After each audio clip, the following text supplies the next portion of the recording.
Next যে পয়েন্টটা বলছি যে third period element has more electron affinity than second period. কেন? কারণ থার্ড পিরিয়ডের যে এলিমেন্টগুলো হয় ওদের ওদের মধ্যে রিপালশন কম হয়। থার্ড পিরিয়ডের মধ্যে কি আছে? ডি অরবিটাল আছে। এবার ডি অরবিটাল আছে মানে কি, ওর অনেক স্পেস আছে, তাহলে খুব ইজিলি ও এক্সট্রা একটা ইলেকট্রন, একটা দুটো ইলেকট্রনকে অ্যাকোমোডেট করতে পারে। কিন্তু সেকেন্ড পিরিয়ডে কি, নিজেদেরই ঘর নেই, নিজেরই থাকার ঘর নেই, অনেক কটা গেস্ট চলে এলো, তাহলে কোথায় রাখবি? রাখতে পারবি না, প্রবলেম হবে। কিন্তু বিরাট বড় বাংলো আছে, সেখানে গেস্ট রুম থাকবে, 3-4টে গেস্ট রুম থাকবে, যত গেস্ট আসুক থেকে যাবে, ঠিক আছে? এরকমই। তাহলে ক্লোরিনের বেশি হবে না ফ্লোরিনের? ক্লোরিনের ইলেকট্রোনেগেটিভিটি বেশি হবে। ক্লিয়ার? নেক্সট কি আছে? নেক্সট এখানে সমস্ত গ্রুপগুলোর ইলেকট্রোনেগেটিভিটির যে ট্রেন্ড আছে ওটা এখানে লেখা আছে, তোরা এখান থেকে দেখে নিস, এখান থেকে মুখস্থ করতে পারলে বেটার। যদি না হয় তাহলে ঠিক আছে, কিন্তু চেষ্টা করবি যে এখান থেকে করে নেব। ওকে, নেক্সট আসছি ইলেকট্রোনেগেটিভিটি। ইলেকট্রোনেগেটিভিটি কি? ইলেকট্রোনেগেটিভিটি হচ্ছে একটা টেন্ডেন্সি, ঠিক আছে? একটা অ্যাটমের যে শেয়ার, একটা অ্যাটম অন্য একটা অ্যাটমের সাথে বন্ড বানিয়েছে, ঠিক আছে? সে বন্ডে কি হবে? মিনিমাম দুটো ইলেকট্রন থাকবে। এবার ওই যে শেয়ার্ড পেয়ার অফ ইলেকট্রনটা আছে ওটাকে নিজের দিকে অ্যাট্রাক্ট করার যে টেন্ডেন্সি, ওটাকে বলে ইলেকট্রোনেগেটিভিটি। এখানে ধর হাইড্রোজেন আর ফ্লুরিন একটা বন্ড বানিয়েছে, এদের মধ্যে দুটো ইলেকট্রন আছে, সেই ইলেকট্রনগুলোকে ফ্লুরিন নিজের দিকে অ্যাট্রাক্ট করছে। কেন অ্যাট্রাক্ট করছে? কারণ ফ্লুরিনের ইলেকট্রোনেগেটিভিটি বেশি। ওকে, এটাই হচ্ছে ইলেকট্রোনেগেটিভিটি। এবার হচ্ছে ইলেকট্রোনেগেটিভিটি আর ইলেকট্রন অ্যাফিনিটির মধ্যে কি তফাৎ? দুটোই তো ইলেকট্রনকে অ্যাট্রাক্ট করছে, ইলেকট্রন নিয়ে, তাহলে দুটোর মধ্যে তফাৎ কি? ইলেকট্রোনেগেটিভিটিতে কি হয়, একটা ও হচ্ছে একটা বন্ডেড অ্যাটমের প্রপার্টি, আর ইলেকট্রন অ্যাফিনিটিতে কি, ওটা একটা আইসোলেটেড অ্যাটমের প্রপার্টি, ঠিক আছে? আর এটা কি, ইলেকট্রন অ্যাফিনিটি পুরো ইলেকট্রনটাকে অ্যাকসেপ্ট করে নেয়, কিন্তু ইলেকট্রোনেগেটিভিটি ইলেকট্রনটাকে অ্যাকসেপ্ট করে না, শুধু নিজের দিকে অ্যাট্রাক্ট করে। নেক্সট হচ্ছে কি কি ফ্যাক্টরস আছে ইলেকট্রোনেগেটিভিটির জন্য। ফার্স্ট ফ্যাক্টর হচ্ছে জেড এফেক্টিভ। জেড এফেক্টিভ হলে কি হবে? নিউক্লিয়াসের স্ট্রেংথ বেশি, নিউক্লিয়াস আর ইলেকট্রনের মধ্যে অ্যাট্রাকশন অনেক বেশি। তাহলে নিউক্লিয়াস আর ইলেকট্রনের মধ্যে অ্যাট্রাকশন যদি বেশি হয়, ইলেকট্রনগুলোকে কি নিউক্লিয়াস নিজের কাছে অ্যাট্রাক্ট করে রাখবে। আর জেড এফেক্টিভ যদি কম হয়, ইলেকট্রোনেগেটিভিটি অবভিয়াসলি কম হবে। এবার হচ্ছে সাইজ, সাইজের সাথে ইনভার্সলি প্রপোর্শনাল। কেন? যত নিউক্লিয়াস আর ইলেকট্রনের ডিস্টেন্স বাড়বে, তত ওদের মধ্যে কি যে অ্যাট্রাকশন ফোর্স ওটা কমে যাবে। অ্যাট্রাকশন ফোর্স কমে গেলে নিউক্লিয়াস ইলেকট্রনকে নিজের কাছে নিয়ে আসতে পারবে না। তো বেসিক্যালি এগুলো খুবই সিম্পল, প্রথম থেকে তোরা যদি ক্লাসটা ফলো করছিস বুঝতে পারবি। নেক্সট যেটা পয়েন্ট খুব ইম্পর্টেন্ট, সেটা হচ্ছে electronegativity is directly proportional to the percentage S character. এটা এখানে তো এত বেশি ইম্পর্টেন্ট নয়, মানে পিরিয়ডিক টেবিল বা কেমিক্যাল বন্ডিং, কিন্তু এর পুরো অ্যাপ্লিকেশন আছে পুরো অর্গানিক কেমিস্ট্রি জুড়ে। তাহলে এটা এক্সপ্লেন করবো তো অর্গানিক কেমিস্ট্রিতে, এক জায়গায় থাকুক, তোরা মাথায় রাখবি, তখন যদি আমি জিজ্ঞেস করি যেন মাথায় হিট করে যে হ্যাঁ, electronegativity is directly proportional to the percentage S character. তাহলে কার এস ক্যারেক্টার সবচেয়ে বেশি? এটার 50%, এটার 33.3%, আর এটার 25%। তাহলে এটার ইলেকট্রোনেগেটিভিটি সবচেয়ে বেশি, তারপরে sp2, তারপরে sp3। ওকে, নেক্সট হচ্ছে electronegativity is directly proportional to the positive oxidation state. কেন এটা হচ্ছে পজিটিভ অক্সিডেশন স্টেটের সাথে কেন ডিরেক্টলি প্রপোর্শনাল? একটা অ্যাটম পজিটিভ অক্সিডেশন স্টেট আছে মানে কি, কয়েকটা ইলেকট্রন অলরেডি ও ছেড়ে দিয়েছে, ঠিক আছে? তারপরে এসছে ওর পজিটিভ অক্সিডেশন স্টেট, ছেড়ে দিয়েছে, তাহলে নিউক্লিয়াসের স্ট্রেংথ অনেক বেড়ে গেছে। নিউক্লিয়াসে অনেক বেশি প্রোটন আছে, ইলেকট্রন কয়েকটা কম আছে। তাহলে যে কটা ইলেকট্রন আছে সেই কটাকে নিউক্লিয়াস কি করবে? আরো হেভিলি বাউন্ড করে রাখবে, তাহলে ওর ইলেকট্রন নেগেটিভিটি অনেক বেড়ে যাবে। অ্যালং দ্য পিরিয়ড কি হয়? জেড এফেক্টিভ বাড়তে থাকে। জেড এফেক্টিভ বাড়লে কি হবে? আমার ইলেকট্রোনেগেটিভিটি ইনক্রিজ করবে। আর অ্যালং দ্য গ্রুপ আমি কি বলেছিলাম? মেটালিক ক্যারেক্টার, নন মেটালিক ক্যারেক্টার ইনক্রিজ হয়। অ্যালং, এটা এটার অ্যাপ্লিকেশন জাস্ট এর পরেই আসছে। অ্যালং দ্য পিরিয়ড কি হবে, সাইজ ইনক্রিজ করবে, সাইজ ইনক্রিজ করলে কি হবে, ইলেকট্রোনেগেটিভিটি ডিক্রিজ করবে। এখানে কয়েকটা গ্রুপ 13 আর 14টা খুব ইম্পর্টেন্ট লিস্ট দেওয়া আছে, তোরা মনে করে রাখার চেষ্টা করিস।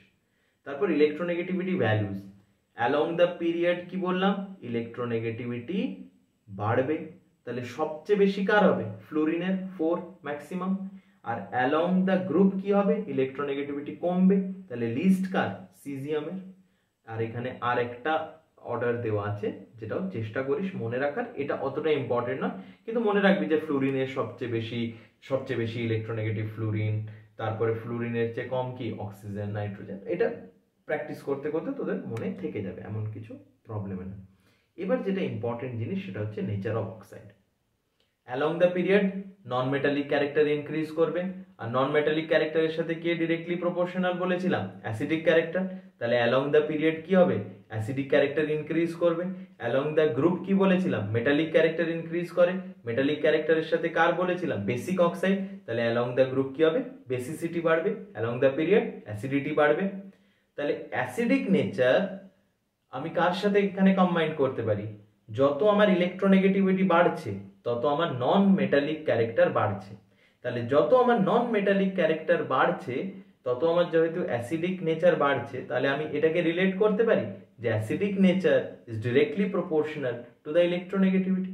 আরেকটা ফোর্থ পয়েন্ট লিখিয়েছিলাম যে electronegativity is directly proportional to the positive oxidation state, তাহলে সেখান থেকে আমি বলতে পারি acidic nature is directly proportional to the positive oxidation state. Clear?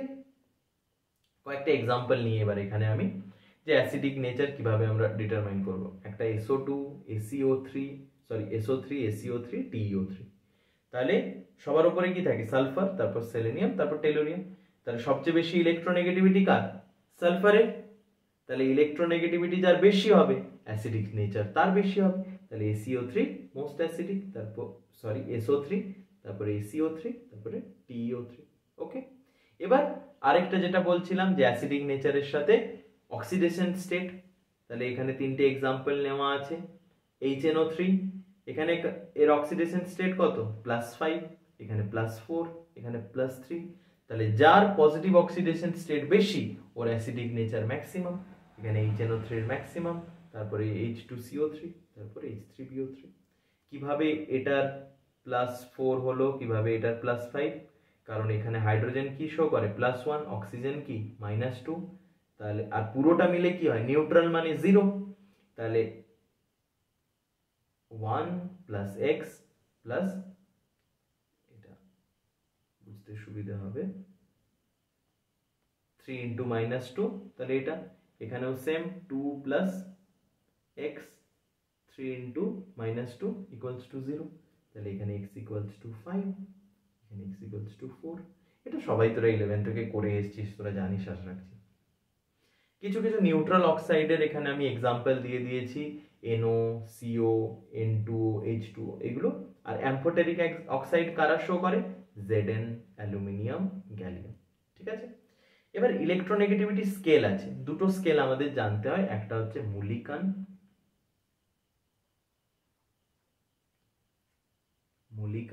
আরেকটা হচ্ছে পাউলিং। ঠিক আছে, মুলিকান স্কেল কি বলে, electronegativity equals to electron affinity plus ionization enthalpy by 2। আর পাউলিং স্কেল কি বলে, electron affinity plus ionization enthalpy by 5.6। Okay, আর এটার একটা অ্যাপ্লিকেশন আছে ইলেকট্রোনেগেটিভিটির, এখান থেকে আমরা পার্সেন্টেজ আয়নিক ক্যারেক্টার বের করতে পারি একটা বন্ডের। কিভাবে, ফর্মুলা হচ্ছে 16 × del প্লাস 3.5 del স্কোয়ার। এবার del কি, ধর এ আর বি এর মধ্যে একটা বন্ড তৈরি হয়েছে, এর ইলেকট্রোনেগেটিভিটি হচ্ছে EnA আর বি এর ইলেকট্রোনেগেটিভিটি হচ্ছে EnB, এদের দুজনের মধ্যে ডিফারেন্স। ঠিক আছে, আরেকটা জায়গা থেকে কোয়েশ্চেন আসে, সেটা হচ্ছে IUPAC নোমেনক্লেচার। একদম 11 থেকে তোরা পড়ে এসেছিস যে 0 কে কি বলা হয়, নীল, কি দিয়ে ডিনোট করবি, N, 1 কে কি বলা হয়, আন, কি দিয়ে ডিনোট করব, U, 2 2k বাই বি দিয়ে, 3k ট্রাই টি দিয়ে, 4k কোয়াড থিটা দিয়ে, 5k পেন্ট পি দিয়ে, 6 হেক্স এইচ দিয়ে, হেপ্ট এস দিয়ে, 8 অক্ট ও দিয়ে, ছেড়ে গেছিলাম, 9 এন ই দিয়ে। কিভাবে এবার এটা দেয়, কোয়েশ্চেন কিভাবে দেয়, যে যেই এলিমেন্টার নাম্বার 100, অ্যাটমিক নাম্বার 100, ওর নাম কি হবে? তাহলে কি হবে? 1 আন, 0 নীল, তারপরে 0 নীল, তো আন ইউ এন এন, ঠিক আছে। 102 1 আন, 0 নীল, 2 বাই আম, তাহলে আন নীল by M, U N B. আরেকটা জায়গা থেকে কোয়েশ্চেন দেয়, সেটা হচ্ছে 101 থেকে 1112 পর্যন্ত কিছু কমন নেম আছে, ঠিক আছে। ওই কমন নেমের লিস্ট এখানে দেওয়া আছে, এটা জাস্ট এক্সামের আগে একবার পড়ে যাবি, খুব রেয়ার দেয় বাট দিয়েছে, ঠিক আছে, তো ওটা দেখে রাখবি। আর কিছু ছোট ছোট জিনিস আছে পিরিয়ডিক টেবিলে, যেমন ডেবোনিয়ার ট্রায়াড, নিউল্যান্ড অক্টেভ রুল, তারপরে মেন্ডেলিভ, লোথারমেয়ার কার্ভ, এগুলো থেকে কোয়েশ্চেন দেয় না, এখন আর দেয় না। 2016-17 আগে দিত, এনটিএ আসার পর থেকে এগুলো থেকে আর কোয়েশ্চেন দেয় না। এবার যদি দিয়ে দিতে পারে, যদি দিয়ে দেওয়ার চান্সও আছে, কারণ 2025-এ কি হবে নিট বা জেইই মেন্সে আমরা জানি না, কারণ কিছু কিছু চেঞ্জ হতে পারে কোয়েশ্চেনের প্যাটার্নে, কারণ এবারে এত প্রবলেম হলো, এত ঝামেলা হলো, তার জন্য। তো এর নেক্সট ক্লাসে আমরা কি করব, পিরিয়ডিক টেবিলের কোয়েশ্চেন আনসার ডিসকাস করব, তখন আমরা ছোট করে এই জিনিসগুলো হালকা হালকা কি এলেও কোন পয়েন্টগুলো থেকে আসতে পারে আমরা ডিসকাস করে নেব। তাহলে নেক্সট ক্লাসটা দেখার আগে তোরা অবভিয়াসলি এই দুটো ক্লাসের নোটস নিজেদের খাতায় বানাবি, পড়বি, আর এনসিআরটি পড়বি। যা নোটস দিলাম আর এনসিআরটি পড়লে জেইই মেন্স, ডব্লিউবিজেই আর নিটের জন্য এর বাইরে থেকে কিছু আসবে না। পিরিয়ডিক টেবিল এমনিই খুব সহজ চ্যাপ্টার, ঠিক আছে, তাহলে ভালো করে এটা পড়ে নে। আজকের জন্য তাহলে আমাদের এখানেই শেষ করছি, পিরিয়ডিক টেবিল কমপ্লিট হলো, নেক্সট ক্লাসে দেখা হচ্ছে, বাই।